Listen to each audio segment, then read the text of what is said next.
Down the 90 line. This is a really, really bad gravity turn. Everyone ignored this one. Don't worry, I will redeem myself in the future, I promise. So we're going to point over towards the horizon, and we're going to go for throttle up. Not below the horizon, game, at the horizon. There. And we're just going to burn in that direction until that tank runs out. Good. We're in space! Jettison that one. Oh my god, oh my god, oh my god, we're in space! Okay, too many references for one day. It seems we are very much in space right now. The sky seems mostly below us. Yeah, I'd agree. What's the pressure?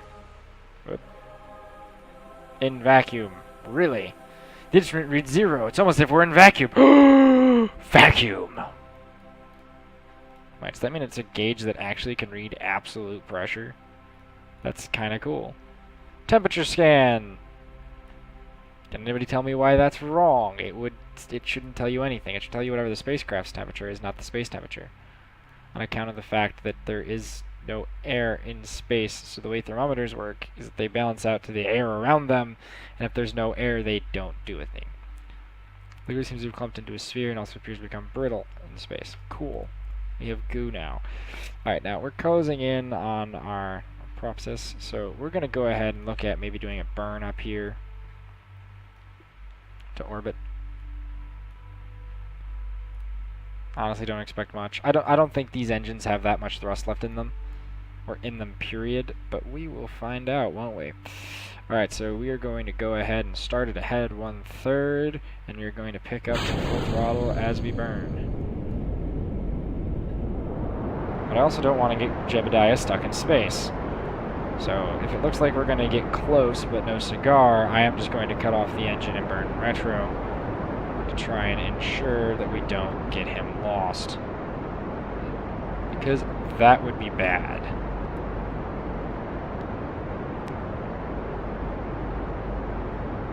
Yeah, I'm doing some quick mental math, and it looks like it's going to be obscenely close.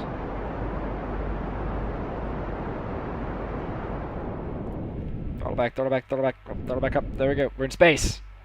And more importantly, we're in an orbit in space. It's not a very good orbit, but it's an orbit nonetheless. He's now a level 1 pilot, which gives me prograde retrograde hold. That's cool. This is his first orbital flight. Let's go ahead and EVA him. Hey, I'm doing better than NASA. My third flight, my first time into space, and in my first time into space, I actually made it into an orbit. I call that a W. I call that a very serious W. Hang on, so my phone's beeping. There we go. Good to go. Yes, keep the experiments. Reboard the spacecraft. EVA report from bases above Kerbal water. Oh. Is that going to matter? If it is, then we're going to have to look and see if we can't get EVA reports over all the big regions before we come back down. Okay, let's go ahead and time warp up to 50 because space can be obscenely boring when nothing's going on. So, EVA reports just about Kerbin's mountains. Keep the experiment. Reboard. Actually, we may make it up into a high... No, we're not making it up to high orbit, which is unfortunate. We'll throw his probe into deep space at some point. Alright, let's slow back down. Go out for EVA. It's dark! Grasslands. Cool. Well, yeah, we're on the dark side of the planet. Come to the dark side. The only problem I see is that there aren't any cookies. I lied to you. I have cookies.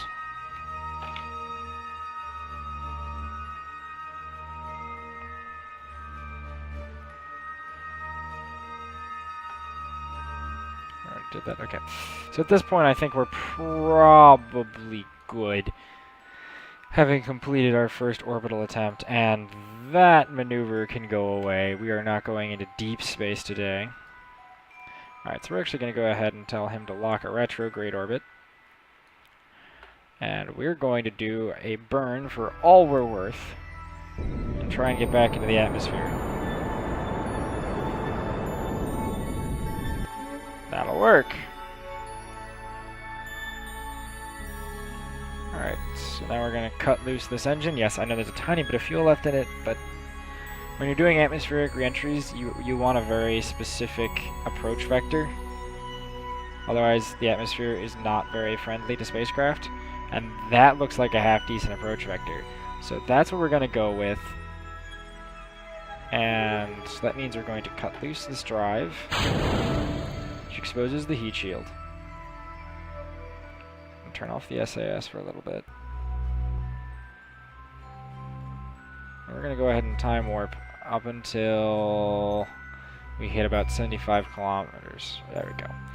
So now we got the good deacceleration. Let's go ahead and stabilize everything. Yeah, we're right at about 10 degrees, which, given our approach vector, is probably fine. I did use both of these, right?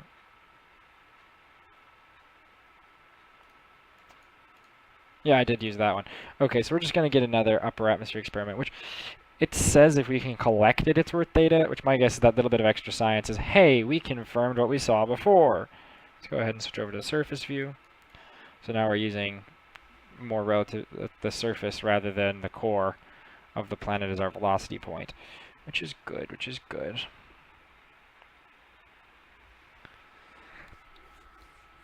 And technically we should have plasma blackout at this point. Yeah, no signal, no data, full crew control because we have a crew. This is why we need communication satellites, so that we can start, like, getting communications around Kerbin and past Kerbin, because, like, let's say, well, this guy's going to start re-entering in a second, but let's say I'm flying to the moon, the space center is on this side of the planet, and the moon's over here. Well, if I want to do things on the moon, I need to have satellite here, probably a satellite there, and then get to the moon. And that's assuming I don't have, like, a lunar communications network, which I may put, once I get the longer range transmitters, I may put 1 or 2 on, like, polar orbits just to confirm and give us better angles. Plus, in that case, it gives you just options. Options are important. Alright, we're starting to re-enter. You can start to see the fireballs forming. It's forming a lot on the sensors on the outside of the spacecraft more than on the heat shield, which makes sense since that's, like, so if you're looking, you can see these are kind of exposed.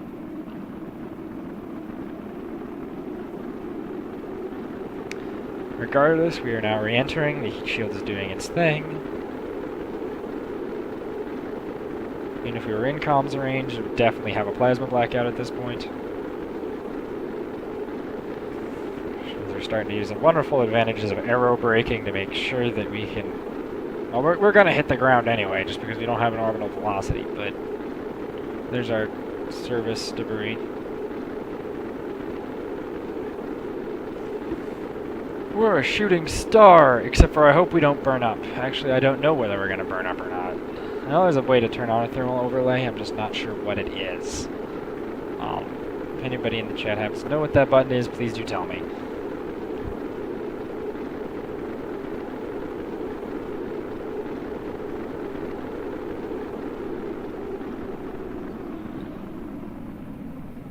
Alright, and we have made it through the re-entry stage. Mostly. Just coming in. That's a lot of water. Alright. Deploy the drogue chute. That'll start slowing us down more. Yeah, this is definitely going to be a water landing. Once we get down to 300 meters per second, there we go, deploy the next chute. So now we have as much drag as this particular spacecraft is going to be able to make until we get down into the lower atmosphere and the chutes actually open up. Because right now they're deployed, but they're not, like, open. So what's happening now is that you're getting the conic here of drag with the little holes in the top. So the little holes in the top keep them from literally getting ripped off at higher velocities. Because a parachute can just get deployed, like, from up here as the atmosphere gets thicker, even at extremely high velocities, say 800 meters per second. It's just a matter of they will open they will do exactly what you think they're going to do, except for the amount of tensile stress that goes onto the cords, or more correctly ends up usually at the base, will rip that parachute straight off of your aircraft or spacecraft or whatever else you happen to be trying to, not die in. And not dying is a major objective in aerospace. Whether or not we like to admit it or not, it's a whole nother ball game, but not dying is the premier objective.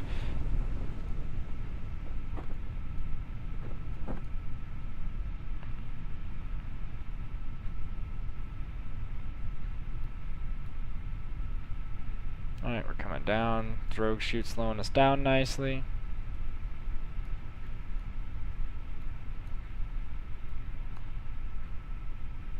Just kind of drifting on down now, right around 40 meters per second.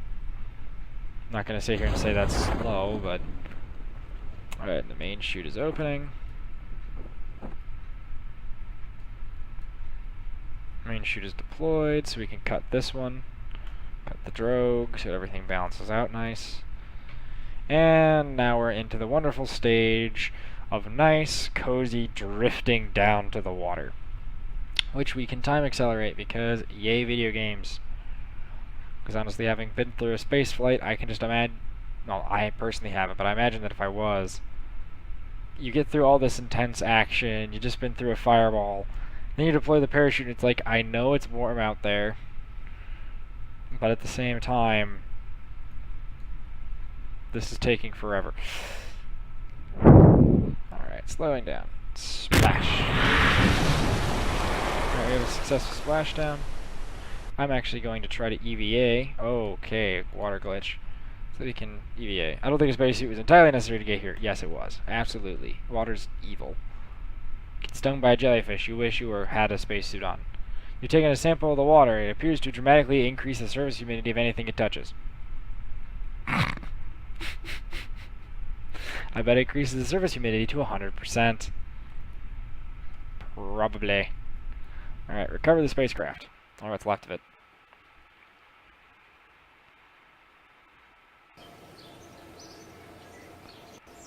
Alright. Crew report from space near Kerbin. EVA report from space just above Kerbin water. EVA report from space just above Kerbin mountains. EVA report from just above Kerbin grasslands. EA. Or from water. From the water. From Kerbin's upper atmosphere. Okay. Observation in space near Kerbin. Atmospheric pressure near Kerbin. That's kind of funny to me. The atmospheric pressure stand in space. It said 0. Bam. Good job, scientists. Temperature scan and recovery of vessel from a Kerbin orbit. 10 science. That gave us a total of 86 science, which is spectacular. And he's now level 1! Yay! Let's go into R&D. So that's enough to get his basic science, which gives us, like, the Science Junior and whatnot. And with the other 44 points, 44.1 points, we actually can't get anything else. Yeah, this kind of complicates matters a wee bit.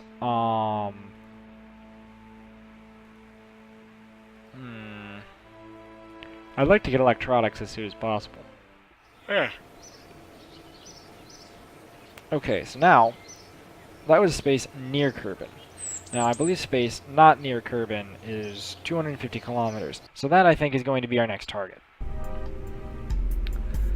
Oh, honestly, since we're now looking to just get further away from Kerbin,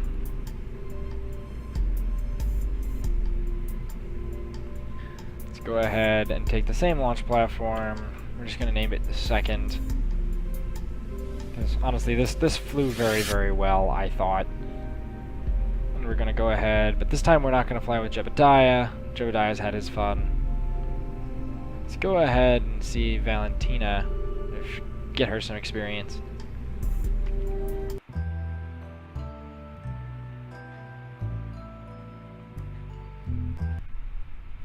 Alright. SAS stabilization enabled. 1/3 initial thrust. And go for launch.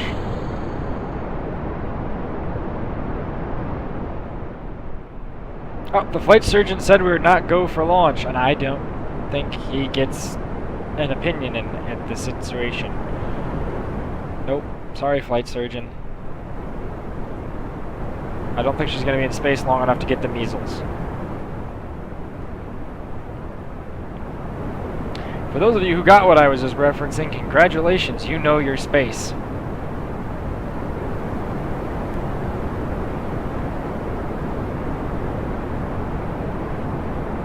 Yeah, we're getting a torque, and I'm not entirely sure from what initially. Alright, so let's go ahead and get a little bit of throttle up, jettison those. Boom! Okay. And we're going to go ahead and push, start the grav turn.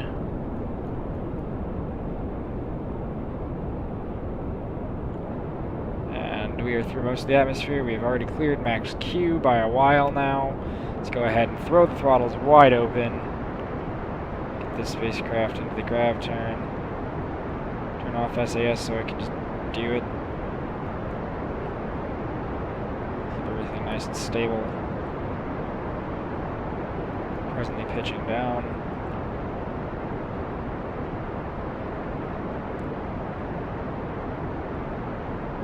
Trying to keep it on that. Keep the reader on the 90-degree line. As we drift downward. Alright. And go for main drive jettison. Alright. Welcome back to space, part 2. Anyway. Actually, I think it's been part 3 for a while now, but that's not the point. Okay, so let's take a look at this. So, there would be the optimum burn at the top of the angle. We want that to go way out. We don't necessarily care about PE, though. Yeah, screw it, it's fine. We could just do this manually. It's more fun that way. So 2 minutes. So we're going to reinitialize burn at 4:20. Okay, 4:19. Thought about that. Step 1, go ahead and get the engine armed so that it's ready to go as soon as I want it to.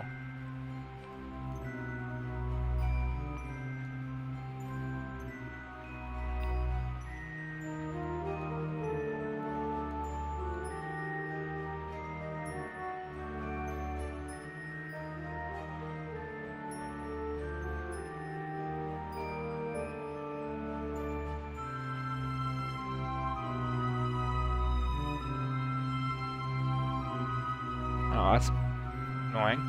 Alright.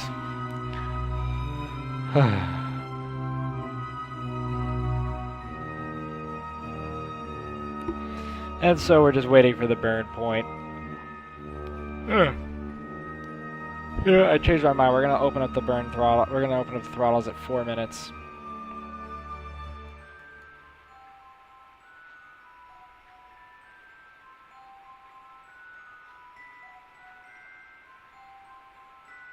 Alright, get yourself ready for a little jolt. Throttles are wide open.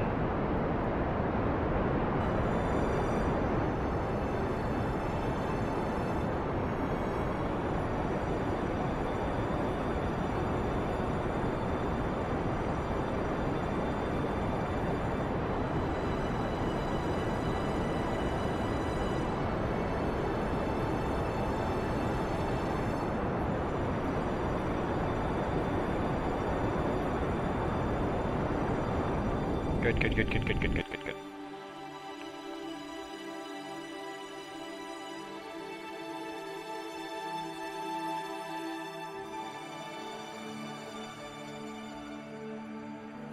Okay.